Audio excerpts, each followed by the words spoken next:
सेठ से लक्ष्मी जी रूठ गई। जाते हुए बोली, मैं यहां से जा रही हूं, अब मेरी जगह नुकसान आएगा, तैयार रहना, और अगर तुम जाते जाते मुझसे कुछ मांगना चाहते हो तो बोलो। सेठ बहुत समझदार था, बड़ी विनम्रता से बोला, माता नुकसान आ रहा है तो आने दीजिए, बस मुझे आप एक वरदान दीजिए कि मेरे परिवार में हमेशा सुख शांति बनी रहे। लक्ष्मी जी मुस्कुराई, तथास्तु कहा और वहां से चली गई। अब उस सेठ की 4 बहुएं थी। कुछ दिनों बाद सबसे छोटी बहू खिचड़ी बना रही थी। उसने खिचड़ी में नमक डाला और अपने काम में व्यस्त हो गई।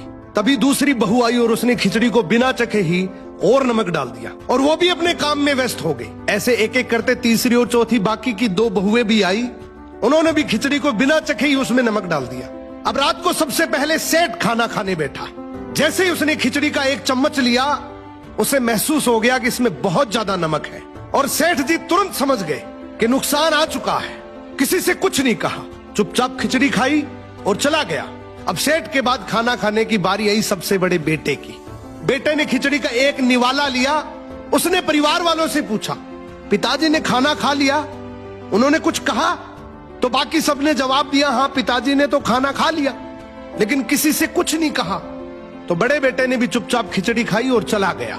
ऐसे ही करके परिवार के बाकी सारे सदस्य एक एक करके आए, अपने से पहले वालों के बारे में पूछा, कुछ नहीं कहा, चुपचाप खिचड़ी खाई और चले गए।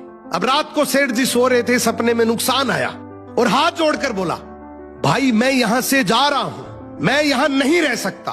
तो सेठ जी ने पूछा, क्यों, क्या हो गया? नुकसान बोला, तुम सबने मिलकर 1 किलो नमक खा लिया, पर मजाल है कोई किसी पर नहीं चिल्लाया, किसी ने गुस्सा नहीं किया, सब शांत रहे। अब जिस परिवार में इतनी सुख शांति हो, आपस में इतना प्यार हो, वहां पर मैं नहीं रह सकता।